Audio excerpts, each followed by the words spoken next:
Halo Halo, Sobat Gibisa, welcome selamat back to pagi. iNews today. Arlista, how are you today? Alhamdulillah sehat, Sehat. semangat dan bahagia walaupun hujan, tapi Yes. aku menikmatinya. Kenapa? Karena kayaknya gimana gitu merdu gitu suara hujan di Merdu. telinga aku. Kalau Togi sendiri apa kabar hari ini? Luar biasa, luar Luar biasa, biasa. luar biasa. Walaupun itu deh, hujan-hujan kadang-kadang membuat kita tuh sedikit gloomy gitu ya. Betul. Pengen minum Oh, pengen hot minum. tea. Hot tea-nya silakan Oh iya, diminum iya, ini loh. dibikin oleh ini ya, Mas Hari ya. Mas Hari boleh. Selalu menyidangkan kita ya. ya. Tapi nggak gloomy kan hari ini kan? Enggak. Kita harus tetap semangat. Soalnya usianya bertambah jadi 1 kan?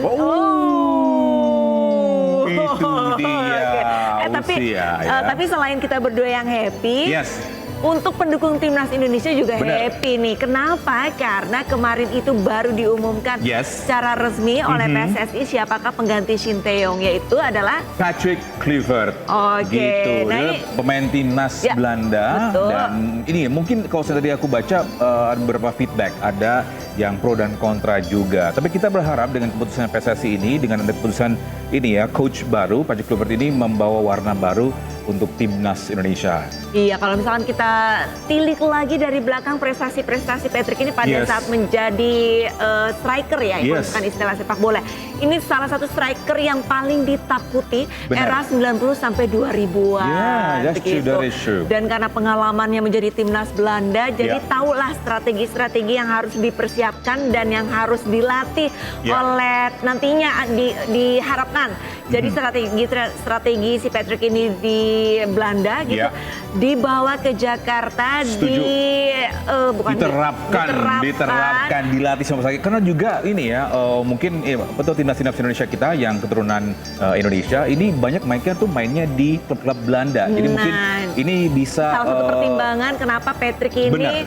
terpilih menjadi pelatih timnas Indonesia untuk 2 tahun ke depan. Untuk 2 tahun ke sampai depan. 2027. Kita Benar. lihat apakah dalam waktu 2 bulan ini Patrick berhasil membuat timnas Indonesia ini semakin kece. Benar. Posisi Gocekannya kita di FIFA semakin mungkin pun juga semakin bagus. bagus. Nah, kita lihat nih 2 bulan ke depan ini apakah benar-benar bisa mengejar prestasi-prestasi Ya. Shin Tae-yong yang kemarin. Baik, kita sahabat misah di rumah, apa kabar? Semoga dalam keadaan baik dan sehat. Senang sekali kami kembali hadir selama 1,5 jam ke depan untuk memberikan berbagai informasi penting, menarik, dan juga inspiratif untuk Anda ya. Iya, dan dalam edisi hari ini pemirsa kami akan informasikan salah satunya itu mengenai kecelakaan beruntun yang melibatkan bus pariwisata di Kota Batu, Jawa Timur. 4 orang meninggal dunia sementara 8 orang terluka. Rencananya hari ini polisi akan menggelar olah tempat kejadian perkara. Oke. Dan pemirsa Bersama saya Togi Sinaga. dan saya Arlisa Adi, inilah News Today selengkapnya untuk Anda. Yes.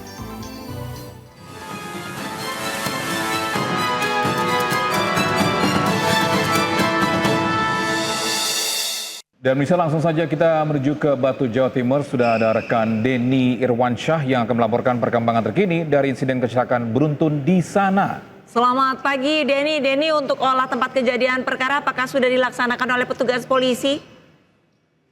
Baik, selamat pagi Togi dan Talisa. Dapat saya laporkan bahwa olah kejadian perkara menggunakan alat TAA, yaitu Traffic Accident Analysis, baru saja dilakukan di titik terakhir tempat pemberhentian bus dan beberapa kali pengereman yang berusaha dilakukan oleh bus.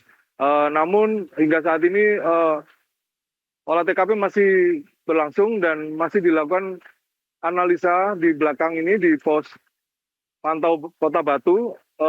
Dirlantas dan Satlantas serta Kapolres Kota Batu sedang melakukan analisa dari olah TKP tadi pagi. Demikian, Togi dan Talisa. Ini mungkin terkait dengan kecelakaan ini, selain akibat remblong, apakah ada faktor lain atau mungkin kelalaian dari sang sopir? Baik Togi dan Talisa, untuk lain-lain masih dalam penyidikan. Namun semalam baik Kapolres Batu maupun Dirlantas menyatakan bahwa untuk penyebab sementara adalah remblong karena beberapa upaya pengereman yang dilakukan oleh sopir sudah bisa disaksikan ada di 3 titik upaya untuk pemberhentian paksa yang dilakukan oleh sopir.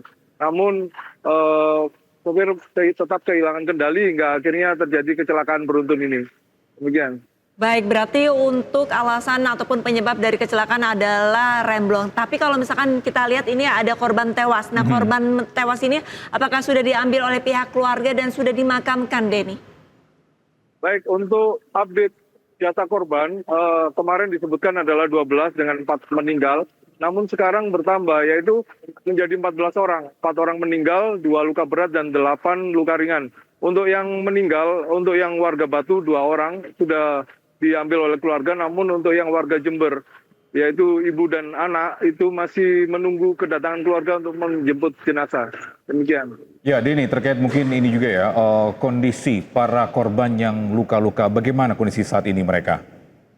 Baik, untuk 8 orang korban luka ringan, saat ini masih berada di Rumah Sakit Astabrata. Namun 2 orang yang mengalami luka berat sudah dirujuk tadi dini hari ke Rumah Sakit Saiful Anwar, Kota Malang. Demikian. Baik, Denny, lantas dari pihak keluarga apakah sudah ada tanda-tanda untuk menuntut pertanggungjawaban dari pihak perusahaan bus atau seperti apa, Denny? Belum, untuk saat ini baik Kenek maupun sopir masih dalam tahap penyidikan, jadi masih diamankan di Polres Batu. Untuk bagaimana PO juga karena ini lokasinya berada di Bali, belum nampak berada di Kota Batu. Demikian. Ya, terkait sang sopir, apakah sang sopir sudah diinterogasi oleh pihak kepolisian? Baik, kemarin sesaat setelah kejadian, baik sopir maupun Kenek sudah diamankan di Polres Batu dan langsung dimintain keterangan. Termasuk bahwa dugaan remblong juga didapat dari keterangan sementara sopir dari penyidikan sementara kemarin. Denny, sementara itu untuk penumpang dari bis tersebut ini apakah semuanya selamat atau seperti apa? Baik, dari total 43 orang, ya 39 diantaranya adalah siswa, mereka semuanya selamat dan kemarin langsung diamankan di sebuah lokasi yang kami juga belum tahu karena mereka semua mayoritas dalam kondisi shock. Demikian. Baik, terima kasih banyak informasinya. Denny Irwansyah melaporkan langsung dari Batu, Jawa Timur, dan semoga untuk olah tempat kejadian perkara ini segera selesai dan juga dari para korban juga kembali pulih ya. Terima kasih banyak, Denny, selamat kembali bertugas. Ya, sementara bisa keluarga korban penembakan oknum TNI Angkatan Laut di Rest Area 45 Tol Tangerang Merak membantah adanya pengeroyokan kepada pelaku penembakan. Peristiwa di kilometer 45 sendiri ini merupakan kelanjutan dari aksi pelaku ketika menodongkan senjata api ke kepala korban sehingga keluarga meminta pengamanan di Polsek Cinangka meskipun pada akhirnya ditolak.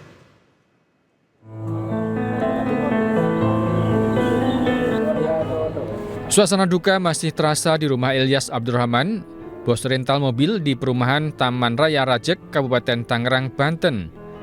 Ilyas Abdurrahman tewas akibat ditembak oknum TNI Angkatan Laut saat akan mengambil unit kendaraan yang digelapkan oleh konsumennya. Sejumlah kerabat dan relasi bisnis korban masih berdatangan di rumah duka untuk memberikan rasa belasungkawa. Anak korban Agam Muhammad Nasruddin menyesalkan pernyataan yang menyebut terjadinya pengeroyokan kepada para oknum tentara saat kejadian tersebut. Peristiwa KM 45 tidak berdiri sendiri, akan tetapi harus dilihat semenjak dari peristiwa di Saketi Pandeglang, yang mana para pelaku telah menodongkan senjata api di bagian kepala korban, sehingga pihak keluarga meminta perlindungan ke Polsek Cinangka, walau akhirnya tidak digubris. Sebenarnya waktu di rest area, saya berkumpul ke sana untuk mengamankan senjata api, bukan terjadinya pengeroyokan. Karena pada saat di Saketi Pandeglang, itu dia menodongkan senjata ke ayah saya, ke kepala ayah saya. Nah, terjadilah di rest area KM45 yang disebut tadinya pengeroyokan, itu salah sekali untuk terjadi pengeroyokan. Karena di situ kita untuk mengamankan senjata api supaya tidak terjadi tembakan. Dan ternyata di mobil Sigra yang memegang senjata api tersebut entah dipindahkan atau mereka saling memegang senjata. Ilyas Abdurrahman meregang nyawa di rest area kilometer 45 Tol Tangerang Merak 2 Januari lalu saat akan mengambil mobil rentalan miliknya yang digelapkan pelanggan. Pihak keluarga korban berharap perlindungan dari Lembaga Perlindungan Saksi dan Korban atau LPSK dan meminta Presiden Prabowo Subianto turun tangan dalam penanganan kasus ini. Dari Kabupaten Tangerang, Banten, Aimarani, iNews melaporkan. Bisa viral di media sosial, balita berusia 2 tahun di Balikpapan, Kalimantan Timur diperkosa pemilik kos tempat korban dan ibunya tinggal. Jangan kemana-mana pemirsa, iNews Today akan segera kembali untuk Anda.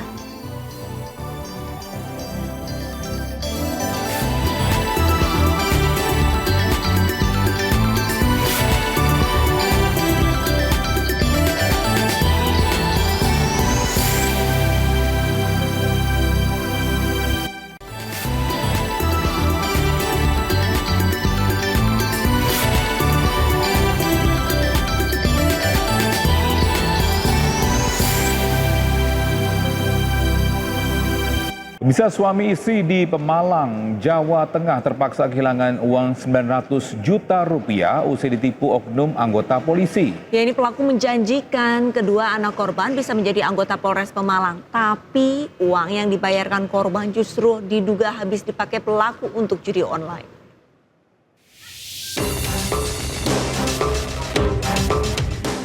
Nasib malang dialami Suratmo dan Sutijah, warga Pemalang, Jawa Tengah. Mereka terpaksa kehilangan uang 900 juta rupiah usai tertipu oknum anggota Polres Pemalang berinisial Bribtu WR. Pelaku menjanjikan kedua anak korban bisa menjadi anggota di Polres Pemalang sejak Mei 2020. Namun hingga kini janji tersebut tidak terlaksana dan uang pun lenyap. Saya nuntut, Pak. Saya sudah 4 tahun. Diberi kemarin ke Polres Pemalang. Hasilnya kayak gini. Belum ada kepastian Pak Presiden, Pak Mabes, tolong Pak Men, sayang uang saya kembali. Sementara Polda Jawa Tengah akan menggelar sidang kode etik terhadap pelaku. Polda Jateng akan menyelidiki kemana aliran uang ratusan juta tersebut yang diduga digunakan Bribtu WR untuk judi online. Kemudian untuk kasus etikanya sedang ditangani oleh Propam sana, dalam waktu dekat akan dilakukan sidang kode etik terhadap yang bersangkutan. Dipecat, Pak? Ya, kita lihat hasil putusan sidangnya seperti apa. Minggu ini bisa hari ini atau ini, tapi minggu ini sudah sesegera mungkin dilakukan sidang kode etik.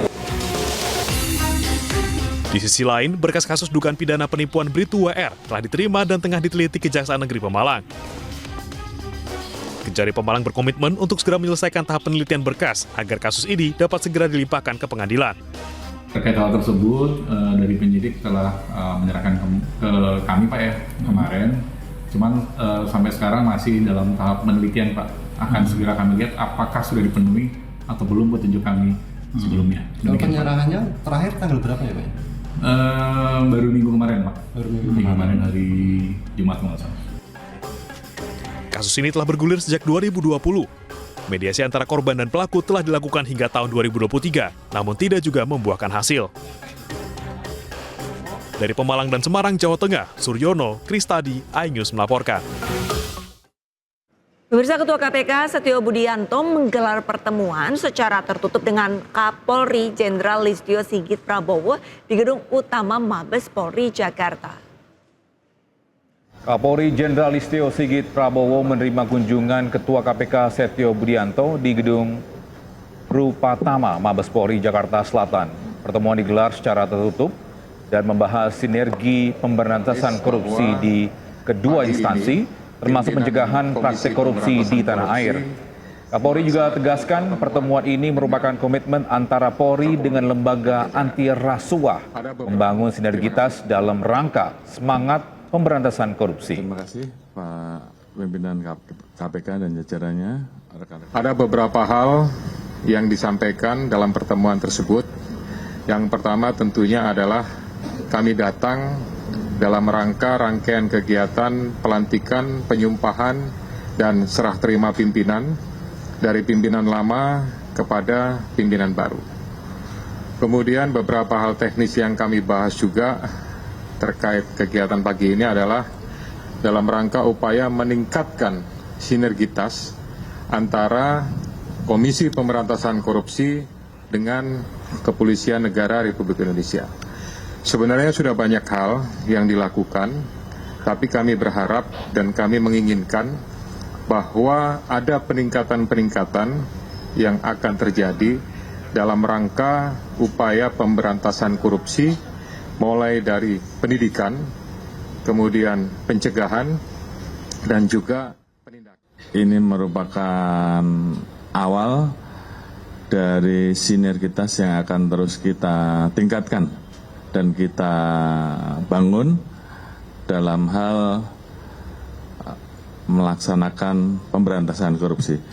Sebagaimana yang disampaikan oleh Bapak Presiden Republik Indonesia di dalam program Asta Cita, tentunya berkali-kali beliau selalu menekankan terkait dengan masalah korupsi.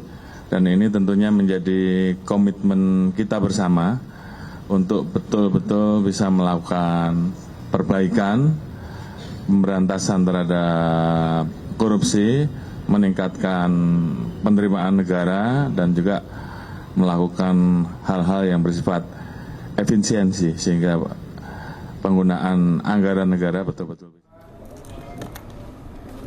Sebelum menyambangi Mabes Polri, Ketua KPK terlebih dahulu menemui Jaksa Agung Sanitar Burhanuddin di Gedung Utama Kejaksaan Agung.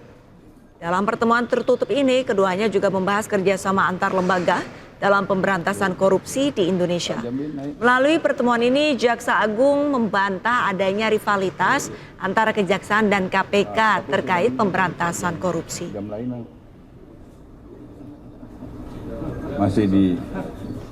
Saya minta tolong juga pada teman-teman bahwa di antara kami ini tidak ada apa-apa.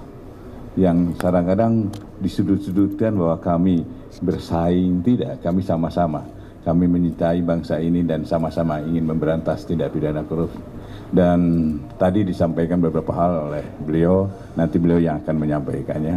Dan ini adalah langkah awal kami untuk melangkah untuk ke depan lebih baik lagi. Kita ke depan akan lebih bersinergi lagi. Kita sekarang kalau dikatakan kita tidak bersinergi, kita bersinergi. Setiap langkah kita selalu koordinasi. Dan memang koordinasi tidak harus saya sampaikan kepada teman-teman tentunya. Karena secara teknis banyak setiap saat kami berkoordinasi dengan KPK. Tapi yang Satgas yang ada memang itu Satgas yang dibentuk adalah dalam rangka untuk percepatan penanganan perkara. Jadi bukan hal-hal Satgas itu di luar tugas struktural yang kami. Satgas ini adalah dibentuk Satgas adalah hanya dalam rangka untuk percepatan penanganan. Pemirsa, pamit untuk pergi mencari pakan ternak, seorang pemuda di Bengkulu ditemukan tewas di mangsa harimau Sumatera. Jangan kemana-mana, iNews Today akan segera kembali.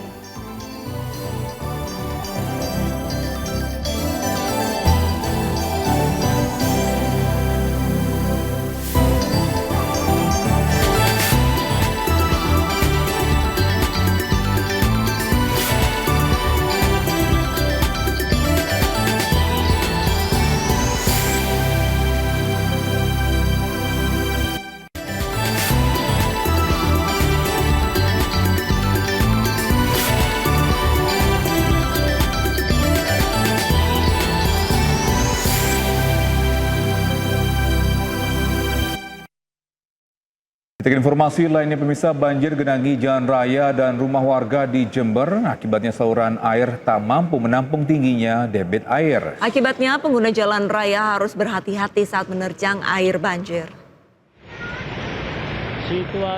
Saluran air di Jalan Gajah Mada, Kecamatan Kaliwates, Jember meluap hingga ke jalan raya. Ketinggian air mencapai hampir 1 meter. Kendati demikian, warga terlihat melintas di gang kecil yang tertutup banjir. Tak hanya gang dan jalan raya, banjir juga menggenangi rumah warga. Bahkan anak-anak terlihat bermain air saat jalanan di komplek perumahan tergenang banjir. Kejadian banjir seperti ini sudah menjadi langganan ketika intensitas hujan sangat tinggi dan memicu terjadinya banjir. Gang 14 airnya tinggi sekali, tertutup air. Akibat luapan kali Teratai, bangunan sekolah dasar negeri di kota Cilegon, Banten terendam banjir hingga ketinggian 50 cm. Ya, sementara itu di Serang, Banten, warga mulai membersihkan puing-puing usai banjir dan longsor melanda 4 desa.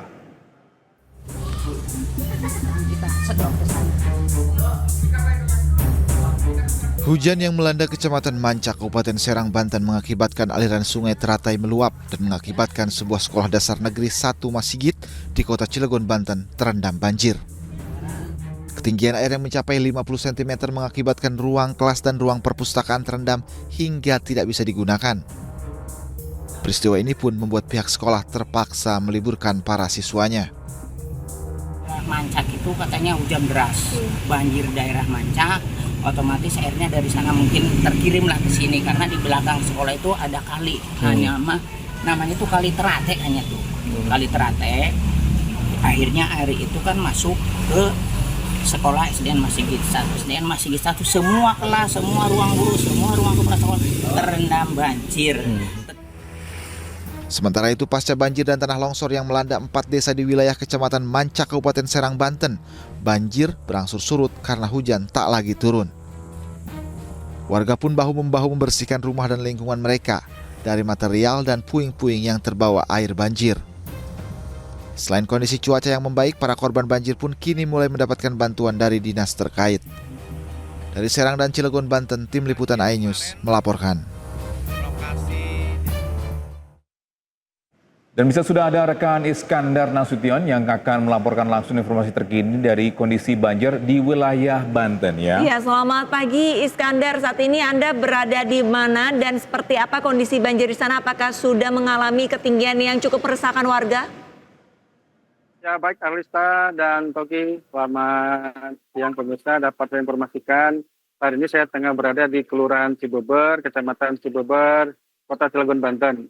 Sejak malam tadi daerah Kota Cilegon memang diguyur hujan dengan intensitas deras begitu dan mengakibatkan banjir di sejumlah titik di beberapa kelurahan di Kota Cilegon, seperti di Kelurahan Sambirata, Perumahan Gria Praja Mandiri, termasuk juga di Jarang Barat, Perumahan Islamic Village, di Kalanganyar Kelurahan Kedalaman, dan di daerah Perumahan Rakata. Nah, akibat banjir ini sendiri memang mengganggu aktivitas warga dan juga para pedagang. Banyak pedagang mengeluhkan karena mereka harus terpaksa pagi tadi tidak bisa berdagang dan sejumlah dagangan mereka juga nyaris membusuk karena hingga saat ini listrik dipadamkan. Demikian, Arista. Ya, apakah ada warga mengungsi? Jika mereka mengungsi, mereka pindah kemana? Ya baik, Togi. Dari informasi dari BPBD Kota Cilegon hingga saat ini mereka belum membangun posko. Namun terlihat beberapa waktu yang lalu beberapa kendaraan tampak membawa perahu karet menuju lokasi yang kondisi ketinggian air cukup tinggi. Nah, hal ini memang sangat mengkhawatirkan karena beberapa wilayah di Cilegon ini teraliri air atau sungai yang mana sungai ini bersumber juga dari hulu, yakni di daerah Kota Serang, yaitu daerah Mancak yang memang kondisinya saat ini tengah hujan deras dan memicu terjadinya banjir di Kota Cilegon. Oke. Iskandar, lokasi saat ini yang Anda laporkan, apakah memang sudah menjadi langganan banjir jika hujan deras dengan intensitas tinggi ini mengguyur daerah tersebut? Ya baik, memang di Kelurahan Cibeber sendiri semenjak 5 tahun terakhir memang sering terjadi banjir. Namun banjir kali ini memang dirasakan warga sangat cukup parah ya. Memang karena memang intensitas curah hujan dan memang debit air dari daerah tetangga Kota Cilegon ini sendiri memang cukup tinggi sehingga menyebabkan kondisi Kota Cilegon saat ini tergenang banjir. Iskandar, jika memang sudah menjadi langganan banjir, apakah ada antisipasi dari warga ataupun dari pemerintah setempat untuk mencegah terjadinya banjir sebelum musim penghujan datang? Ya baik, memang masyarakat merasakan belum adanya realisasi atau memang tindakan dari pemerintah Kota Cilegon. Hal ini terlihat memang beberapa lokasi seperti di daerah saya tempat saya berada tidak ada penanganan perbaikan gorong-gorong atau drainase yang dapat minimal mengurangi terjadinya ketinggian air dan dapat mengalir dengan cepat. Namun memang di daerah sini akibat tersumbatnya beberapa drainase tersebut mengakibatkan air cukup lama surutnya. Demikian Arista. Baik, terima kasih Iskandar Nasution atas informasinya melaporkan langsung dari Tangerang, Banten. Selamat bertugas kembali. Ya Togi dan pemirsa, memang kalau misalkan udah masuk musim penghujan, ini gorong-gorong ataupun saluran drainase ini harus diperhatikan sangat. Kenapa? Karena kalau memang banyak tumpukan sampah ini harus segera diambil. Jika tidak malah jadi menghentikan jalur air dan jadinya banjir. Iya, seharusnya mengantisipasinya sebelum musim hujan memang harus dibersihkan terlebih dahulu ya, bersih-bersih mungkin gotong royong dengan warga setempat agar ketika nanti musim hujan datang ya tidak jadi ada penyumbatan drainase di area tersebut ya. Iya, kalau misalkan musim penghujan sudah datang tapi gorong-gorongnya masih tersumbat dengan sampah. Nah, ini kan jadinya bingung kita untuk mencegah ataupun untuk mengurangi banjir ini seperti apa. Dan semoga pemerintah setempat juga bisa merangkul warga untuk yuk kita rutin membersihkan gorong-gorong. Setuju. Baik, kita ke informasi selanjutnya pemirsa. Puluhan siswa di Sukabumi, Jawa Barat harus bertaruh nyawa menyeberangi aliran sungai yang deras untuk bisa ke sekolah. Hal itu terpaksa mereka lakukan pemirsa karena jembatan gantung yang biasanya mereka lalui ini terputus akibat terseret banjir bandang pada Desember lalu.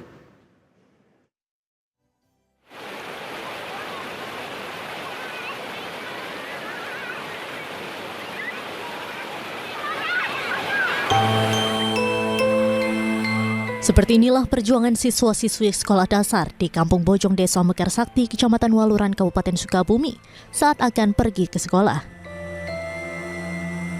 Setiap hari para siswa ini harus bertaruh nyawa menerjang derasnya aliran Sungai Cikarang demi bisa sampai ke sekolah yang berada di Kecamatan Surade, Kabupaten Sukabumi. Dibantu oleh orang tua mereka, para pelajar ini menyeberangi sungai untuk mendapatkan pendidikan di SD Negeri Cijambe. Seragam serta buku yang basah menjadi resiko agar bisa mendapatkan pendidikan yang layak. Tidak ada pilihan lain bagi para siswa ini agar bisa sampai ke sekolah meski ada jalan alternatif lain namun jaraknya cukup jauh. Jika turun hujan mereka terpaksa tidak sekolah karena khawatir terbawa arus saat melintas di sungai. Ya kalau dibilang takut sih ya takut ya, tapi mau gimana lagi, gak ada jalan lagi. Kalau ada satu-satunya jalan ya itu jauh. Ya paling kalau yang paling dekat ke sini sih. Ya pokoknya kalau airnya besar gitu dipegangin atau gimana gitu. Sebelumnya jembatan gantung sepanjang 40 meter yang menjadi akses penghubung Kecamatan Surade dan Waluran terputus diterjang banjir bandang pada 4 Desember lalu. Warga berharap agar pemerintah segera memperbaiki jembatan tersebut lantaran akses satu-satunya warga untuk beraktivitas sehingga sangat vital bagi perekonomian dan pendidikan. Dari Sukabumi, Jawa Barat, Budi Setiawan, iNews melaporkan.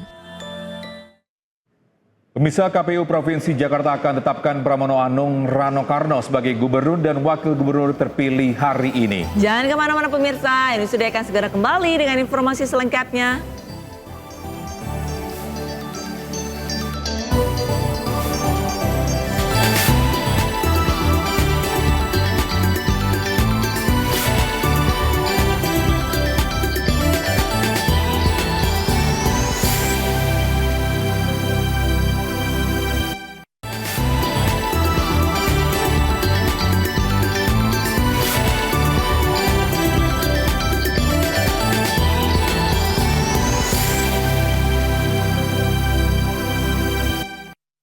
Kita beralih ke informasi lain, pemirsa. Hari ini adalah penetapan gubernur dan wakil gubernur terpilih digelar serentak di seluruh Indonesia. Ya, di Jakarta acara digelar siang nanti di salah satu hotel di Indonesia.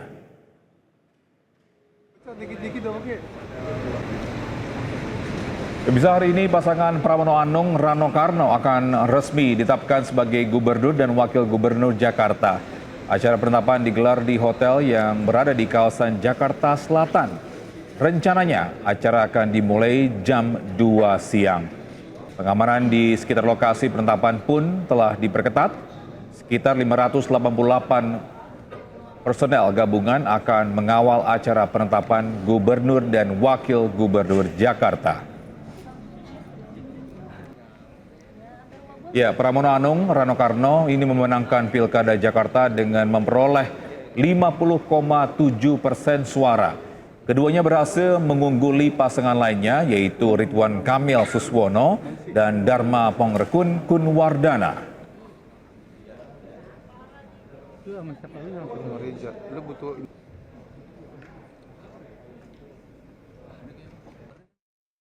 Dan pemirsa, bagaimana persiapan penetapan Gubernur dan Wakil Gubernur Jakarta oleh KPU Jakarta hari ini? Sudah ada Esra Barita dan Syahreza Zanski ya. Iya, dan kita akan ke Esra terlebih dahulu. Selamat pagi Esra, untuk kondisi di kediaman Wagub Jakarta terpilih Bang Dul di Lebak Bulus, Jakarta Selatan ini seperti apa? Apakah sudah ramai atau mungkin Bang Dulnya ini sudah berangkat ke hotel yang ada di Jakarta nanti yang akan menjadi tempat pengumuman KPU? Selamat pagi Arlista, Togi dan juga pemirsa. Kalau di kediaman dari Rano Karno atau Bang Dul di Lebak Bulus, Jakarta Selatan, tempat saya mengabarkan ini situasinya kondusif, tidak ada persiapan khusus. Bahkan kalau kami tanyakan tadi kepada beberapa staf yang juga berjaga di sini, tidak ada persiapan yang cukup signifikan dan tidak ada tanda-tanda adanya keluarnya dari Bang Dul. Namun dipastikan bahwa nantinya Bang Dul ataupun dari Rano Karno ini akan berangkat sekitar pukul 11.30 menuju venue atau tempat nanti bagaimana KPU mengumumkan ataupun menetapkan dari pasangan Pramono Anung maupun Rano Karno sebagai Gubernur dan Wakil Gubernur DKI Jakarta. Nah, kalau kita lihat waktunya berarti ini sekitar 2 jam sebelum acara nanti diberlangsungkan atau sekitar nanti pukul 1.30 di salah satu hotel di Jakarta.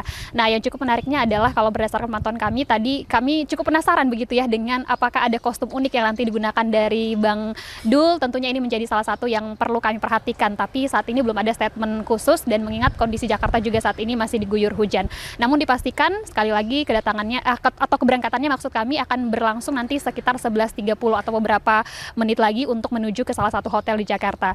Nah, kalau melihat rangkaiannya, betul pada hari ini 9 Januari 2025 dari KPU akan menetapkan dari Gubernur maupun Wakil Gubernur DKI Jakarta, yakni untuk pasangan Pramono Anung dan juga Rano Karno yang kemarin kita ketahui ini lebih tinggi suaranya, atau kalau persentase suaranya ini adalah sekitar 50,9%, atau untuk secara suara ini adalah sekitar 2 juta suara. Nah, nanti KPU untuk rangkaian acaranya ini akan dimulai dari registrasi, kemudian juga makan siang kalau mengutip apa yang disampaikan oleh KPU ataupun pihak Komisi Pemilihan Umum. Nah, terkait siapa-siapa saja yang datang tentunya juga menarik kita cermati, karena kalau sejauh ini yang kami perhatikan ataupun kami dapatkan wawancaranya dari misalnya jubir Ridwan Kamil yang menyatakan bahwa RK tidak hadir pada hari ini, namun akan tetap diwakilkan oleh pasangannya yakni Suswono, kemudian juga akan hadir dari pasangan Dharma Pongrekun maupun Kunwardana. Nanti kita cermati seperti apa, apakah betul rival politik dari pasangan Pramono Anung ini dan juga Rano Karno ini akan hadir, tapi yang paling harus kita highlight ataupun poin yang harus kita cermati adalah bagaimana nanti ketika sudah ditetapkan oleh KPU dan seperti apa kinerja dari kedua pasangan ini untuk Jakarta menuju kota global. Demikian, kembali ke Anda di studio Arlista dan juga Togi. Baik, terima kasih Esra atas informasinya. Kami menuju ke Syahreza Zanski di lokasi penetapan Gubernur dan Wakil Gubernur Jakarta. Syahreza, bagaimana kondisi terkini di sana? Silakan informasinya. Ya, Togi Arisa dan juga Mirsa, selamat pagi. Melaporkan langsung dari venue daripada penetapan Gubernur dan juga Wakil Gubernur Jakarta untuk kedepannya. Pada hari ini sudah mulai dipersiapkan beberapa kegiatan oleh pihak KPUD Provinsi DKI Jakarta, di mana hari ini tengah diberlangsungkan gladi resik bagi jelang penetapan daripada Pramono Rano yang akan ditetapkan sebagai Gubernur dan juga Wakil Gubernur Jakarta periode 2025 hingga 2030. Tak hanya gladi resik, kami memantau Togi Arisa dan juga pemirsa ada berbagai sejumlah personil keamanan yang ditempatkan di berbagai titik, termasuk di luar area venue dan juga di sekitaran hotel. Kami melihat ada sekitar 500 aparat gabungan ini dari pihak Polda Metro Jaya dan juga Polres Metro Jakarta Barat yang sudah bersiap untuk hari ini mengamankan proses penetapan untuk Gubernur dan juga Wakil Gubernur Jakarta yang baru pada hari ini oleh KPUD Jakarta, di mana untuk agendanya Togi Arista akan diawali dengan makan siang pada pukul 1 siang waktu Indonesia Barat, lalu dilanjutkan dengan adanya rapat pleno oleh beberapa KPUD dan juga beberapa undangan lainnya tentunya. Dan dihadirkan juga oleh nantinya akan ada sambutan maksudnya Togi Arista bagi para pemangku kepentingan termasuk kepada Gubernur dan juga Wakil Gubernur Jakarta. Dan memang Toge Arisa dan juga pemirsa, jika bisa dikonfirmasi memang sudah dipastikan paslon nomor urut 1 Ridwan Kamil dan juga Suswono untuk RK-nya sendiri tidak akan datang dan akan diwakili oleh wakilnya yakni Suswono. Namun untuk pasangan nomor urut 2 Dharma Pongrokun dan juga Kunwardana ini dua-duanya akan menghadiri langsung penetapan daripada Pramono Anung dan juga Rano Karno. Selain kedua paslon yang akan hadir, ada berbagai undangan lainnya seperti dari pihak Bawaslu DKI Jakarta atau Forkopimdo ataupun PJ Gubernur Jakarta yang nantinya akan hadir dalam penetapan hari ini. Toge Arisa dan juga pemirsa perlu diketahui memang tadi kami berbincang sedikit dengan Ketua KPUD Jakarta Wahyudinata. Beliau memastikan bahwasanya untuk pelantikan sendiri belum bisa dipastikan, namun ini adalah wewenangnya pemerintah pusat. Namun dari pihak KPUD Jakarta sendiri ini akan memberi usulan ke Sekretariat DPRD Jakarta nantinya untuk diserahkan ke pusat supaya nanti ini akan membentuk ataupun menjadi jalan daripada diusulkannya oleh pemerintah pusat terhadap Pramono Anung dan juga Rano Karno supaya bisa segera ditetapkan ataupun dilantik sebagai Gubernur dan juga Wakil Gubernur Jakarta. Untuk diketahui Togi, Arisa dan juga pemirsa, persiapan sudah mulai dilakukan. Nantinya akan dimulai pada pukul 13.30 waktu Indonesia Barat untuk rapat pleno dan berbagai kegiatan lainnya mengarah ke penetapan untuk Pramono Anung dan juga Rano Karno. Sementara itu, Togi Arista, kembali ke Anda. Baik, terima kasih banyak laporannya Syahreza Zanski langsung dari salah satu hotel yang akan diumumkan dari pihak KPU siapakah nantinya yang akan menjadi gubernur terpilih. Tentunya kalau dari lihat persentase ya Pramono Rano begitu ya. Benar sekali. Baik pemirsa, pengawasan di pintu masuk Bandara Internasional diperketat menyusul penemuan kasus HMPV Human Meta Pneumovirus di Indonesia. Informasi selengkapnya usai jeda pemirsa.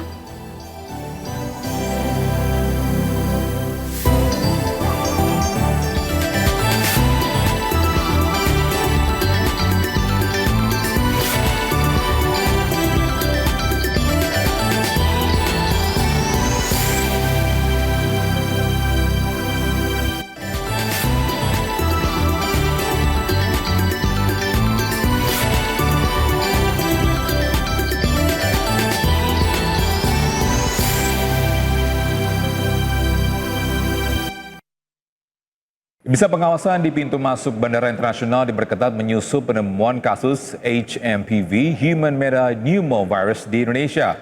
Thermal scanner atau alat pendeteksi suhu tubuh dipasang di terminal kedatangan internasional ataupun domestik ya. Iya, dan pemirsa, informasi ini sekaligus menutup perjumpaan kita di iNews Today hari ini. Saya Arlista Hadi. Dan saya Togi Sinaga pamit undur diri. Selamat beraktivitas, terima kasih dan sampai jumpa. Bye-bye. Oh, you have to go. Bandara Internasional I Gusti Ngurah Rai Bali menyiagakan 3 thermal scanner untuk mengantisipasi Human Metapneumovirus HMPV. 2 dipasang di terminal kedatangan internasional dan 1 thermal scanner di terminal kedatangan domestik. Namun hingga kini belum ditemukan penumpang terindikasi kasus HMPV. Sementara di Bandara Internasional Soekarno-Hatta, Tangerang, Banten, pengawasan dilakukan oleh Balai Besar Kekarantinaan Kesehatan Soekarno-Hatta. Balai Besar Kekarantinaan Kesehatan terus memonitoring pergerakan penumpang internasional. Alat pendeteksi suhu tubuh dipasang di Terminal 3 Kedatangan Internasional Bandara Soekarno-Hatta.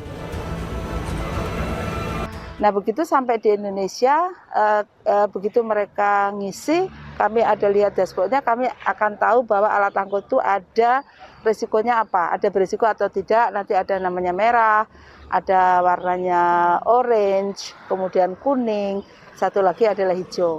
Merah ada yang tanda gejala, kemudian orange itu adalah ada orang yang kontak, kuning itu adalah dari negara terpapar, kemudian hijau itu tidak termasuk yang 3 tadi.